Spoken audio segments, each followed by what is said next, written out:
오늘을 살아가는 묵상 시간입니다. 오늘 본문 말씀 사무엘상 26장 6절부터 12절까지의 말씀입니다. 이에 다윗이 햇사람 아히멜렉과 스루야의 아들 요압의 아우 아비새에게 물어 이르되 누가 나와 더불어 진영에 내려가서 사울에게 이르겠느냐 하니 아비새가 이르되 내가 함께 가겠나이다.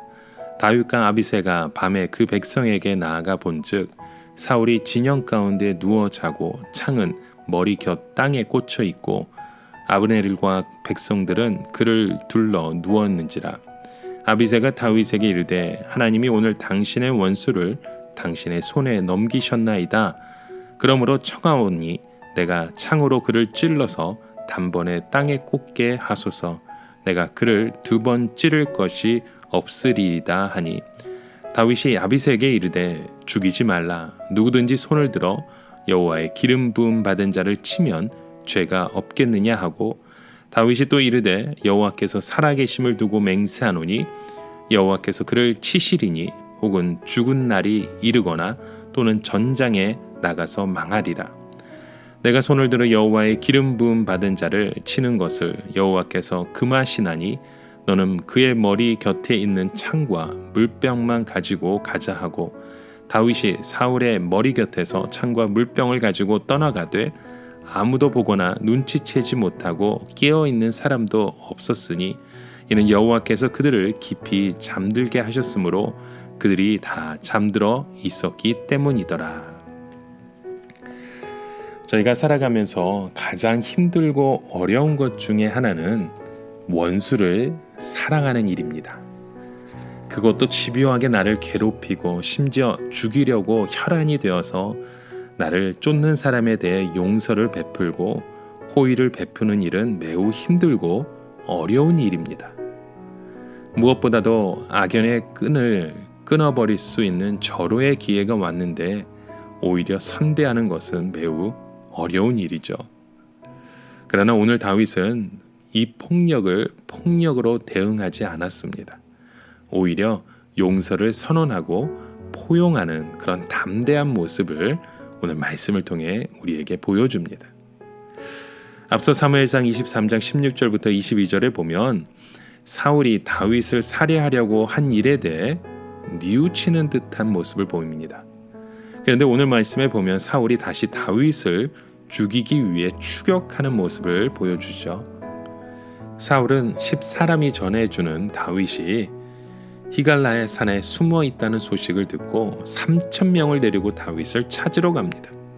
사실 사울은 얼마 전 다윗을 죽이기 위해 추격하다가 오히려 죽임을 당할 뻔한 적이 있었습니다.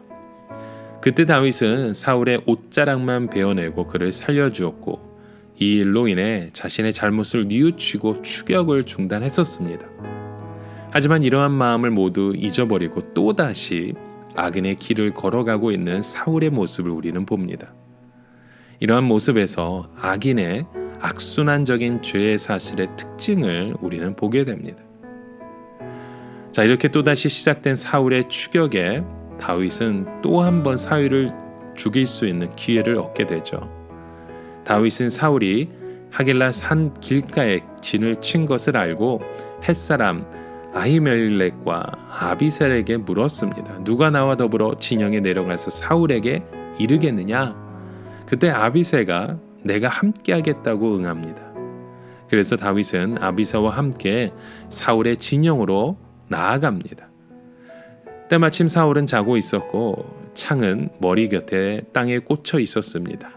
이 광경을 바라본 아비새는 다윗에게 하나님께서 원수를 다윗의 손에 넘기셨다고 말합니다.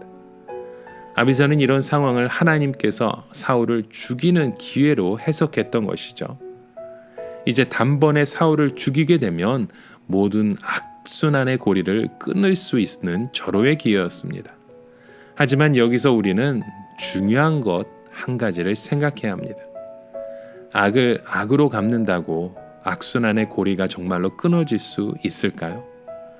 오히려 악을 악으로 갚는 것은 하나님의 뜻에 벗어난 결과를 초래할 수 있다는 사실을 우리는 인식해야 합니다. 그래서 다윗은 이러한 사실을 바르게 인식을 했었기 때문에 아비새의 충성스러운 제안에도 불구하고 사울을 죽이지 않습니다. 9절의 말씀처럼 다윗이 아비새에게 이르되 죽이지 말라, 누구든지 손을 들어 여호와의 기름 부음 받은 자를 치면 죄가 없겠느냐 하고 라고 말합니다. 다윗은 철저하게 하나님의 섭리를 인정했고 하나님의 질서 안에서 해석하고 행동하려고 했습니다. 그리고 다음과 같이 말을 하죠. 여호와께서 살아계심을 두고 맹세하노니 여호와께서 그를 치시리라.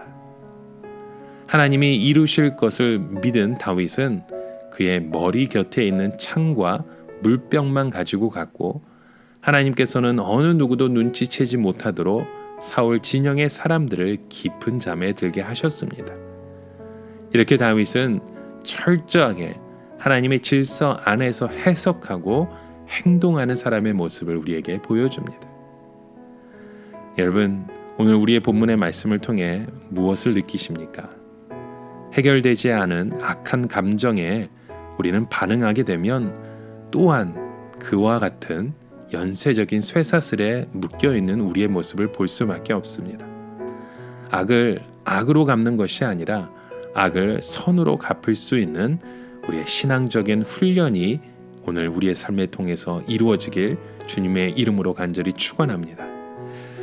오늘을 살아가며 한 가지 묵상의 질문을 드립니다. 인생의 모든 일이 하나님의 섭리 안에서 움직이고 있다는 사실을 여러분 인정하십니까? 그렇다면 우리의 모든 일을 하나님 아버지께 맡기시길 바랍니다. 악을 악으로 받는 것이 아니라 악을 선으로도 행할 수 있는 그런 하나님의 섭리 안에서 우리가 주님의 뜻을 바라보는 저와 여러분의 삶의 모습 되기 간절히 소망합니다. 함께 기도합니다. 하나님 아버지, 오늘 우리의 삶의 여정 가운데 하나님께서 행하시는 모든 일들을 주님의 섭리 안에 우리가 순종함으로 온전한 주님의 뜻을 바라보게 하여 주시옵소서. 이곳에서 악을 악으로 갚는 것이 아닌 악으로 선을 행할 수 있는, 선이 우리의 마음 가운데 충만하는 그런 믿음의 고백들로 저희들을 사용하여 주시고 인도하여 주시옵소서. 예수 그리스도의 이름으로 간절히 기도드립니다. 아멘.